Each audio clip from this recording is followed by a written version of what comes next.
ocean? Yeah. Oh, what else?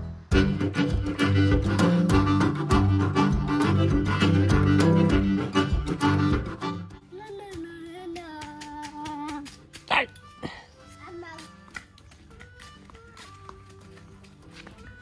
While they're in season, I'd like to show you these fruits too. Very interesting taste, actually. They've just almost started to appear now, so... And they're all over the floor here. Do you want to eat one of those? And so, actually, it's known as a rose apple. In Thai, we say chompu. Chompu, and am I try pink law? Chompu is pink. Yeah, okay, so same, chompu, pink. But there you go, rose apple. I guess pink like a rose. So, something along those lines. But delicious.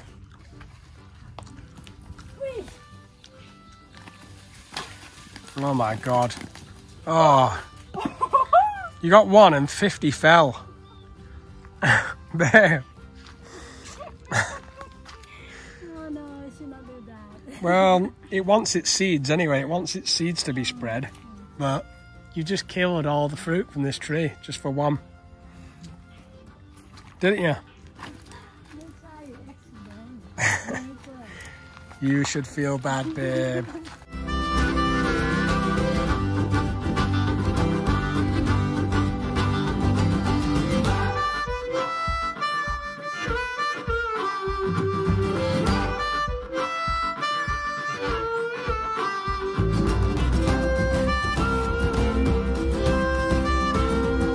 Watermelon, go on. Oh.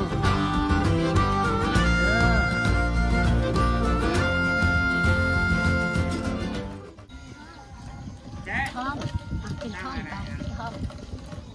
Fruit fresh from the tree. Mango. Biao.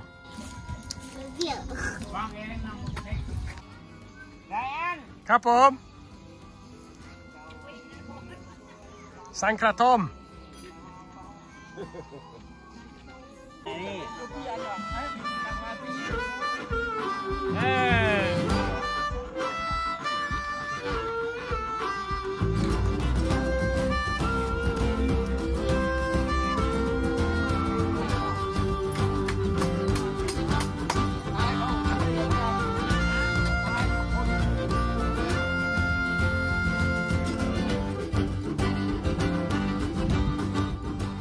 So I'll leave them to work on that. They're all on the Lao cow while they're busy at it. It'll be a good idea for us when we've got the bamboo hut in. We want to build something like that next to it too. So to have a kitchen underneath and a chill out zone on the top. So we'll see how we get on and I'll report back on that in a later vlog.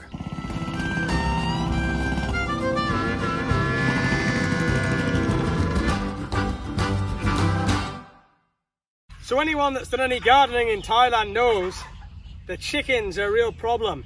They'll come and dig things up. So we are trying out a scarecrow.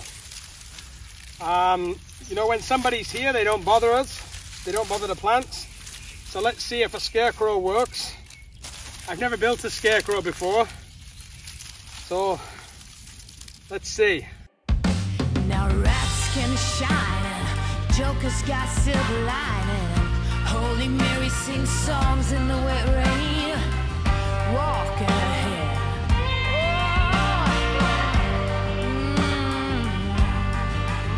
Now every new day's a new fire. Arm to my teeth, call me a liar. Building as you rip, someone show me someone living a desire.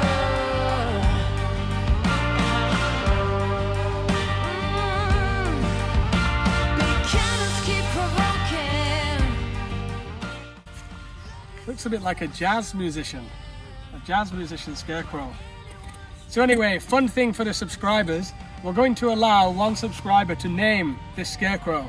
So leave your name in the comments and the best name is what we're going to call him. So I don't have any names in my mind, Damo hasn't thought of any. You leave in the comments what you think we should call him and that's what we'll call him from now on.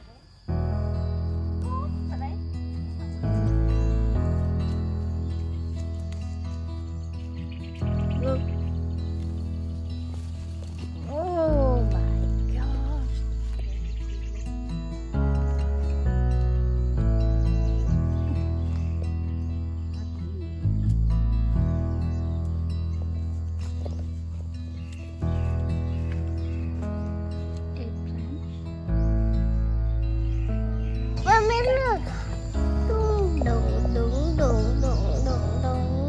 taste it.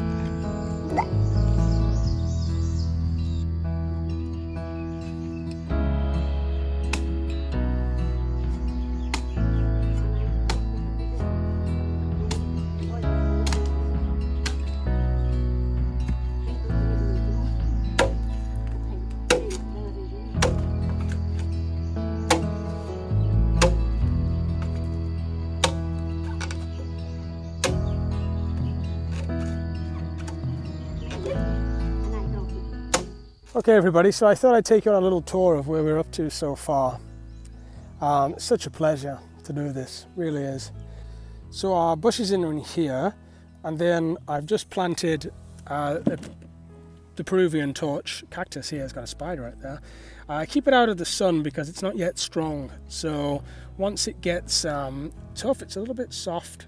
Once it gets tough, we'll open up to the sun, but until then we must keep it covered. And that also goes for these peyote, which need to stay dry here and out of the sun for a little while, just while they toughen up. They're actually okay, but they need a little bit more time. Next here we have some wing bean and cucumber that are going to climb up the trellis there. In here we have the beginnings of the tomatoes on this side. Here we have pak choy, and then Mr. Scarecrow. Here we have some more tomatoes, and these are actually bell peppers that I started to grow already, so they're yellow bell peppers. Here you have 10 chili plants. On this side you have basil. Over here you have some patchi. It's just kind of coming up, but I may need to redo this one. Back here we have a mango tree and a farang fruit tree. Here more pak choy. This one here is eggplant. Here we have 5 more eggplants. They'll go into nice big bushes. Here more pakchi here, because we use a lot of that. These plots are then kind of empty and ready to be filled. They're mainly going to be green beans and spring onion, which is what we use.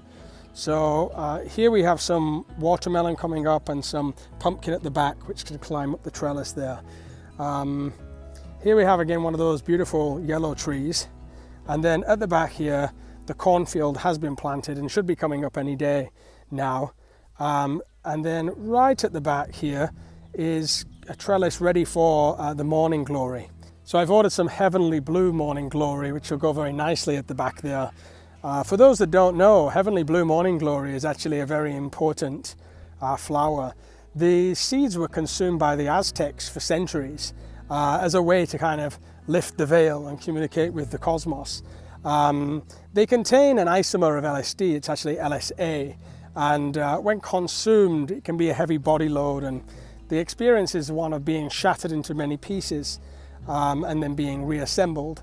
They can be consumed in a tea. The seeds can be crushed up and eaten, but I highly advise against it. It's a very full-on experience, and never ever consume the seeds directly purchased from the store, because they contain an antifungal chemical which is actually toxic.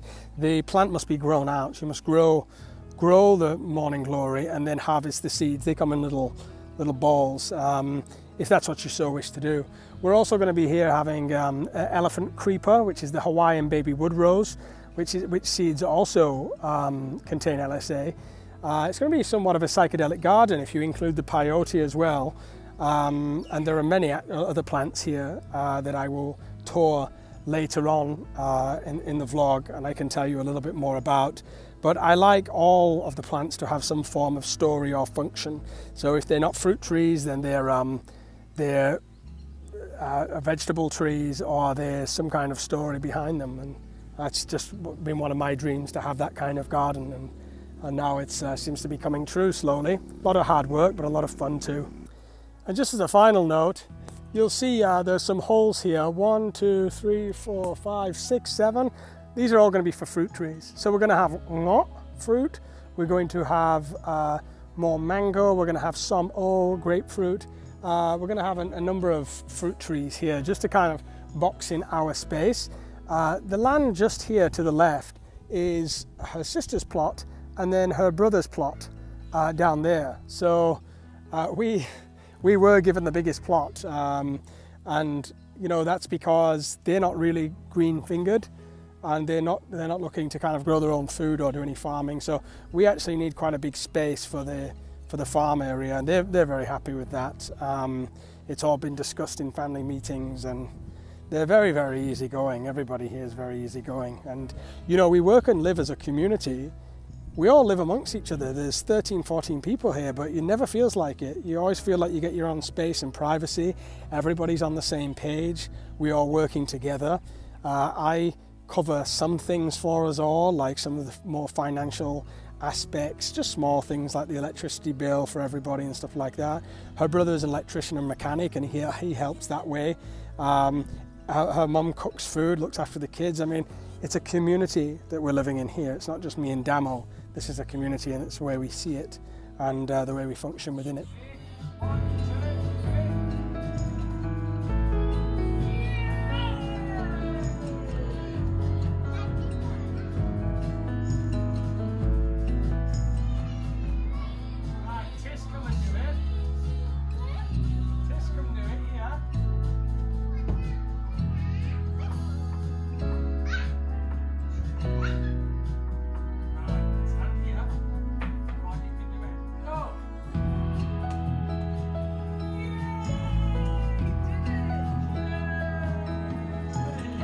It's become somewhat of a tradition every day, my iced coffee in the morning.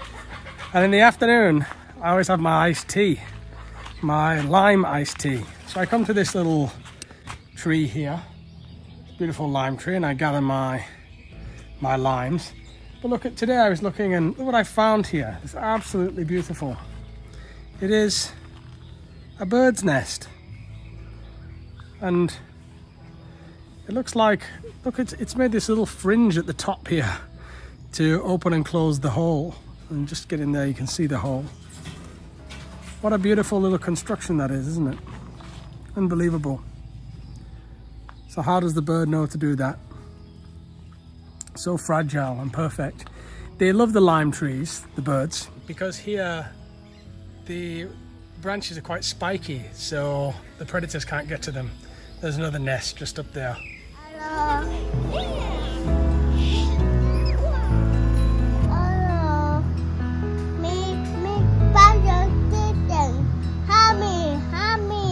A spider in the kitchen? Yeah. Oh, what else? The police car? Did you say bye-bye? Bye-bye.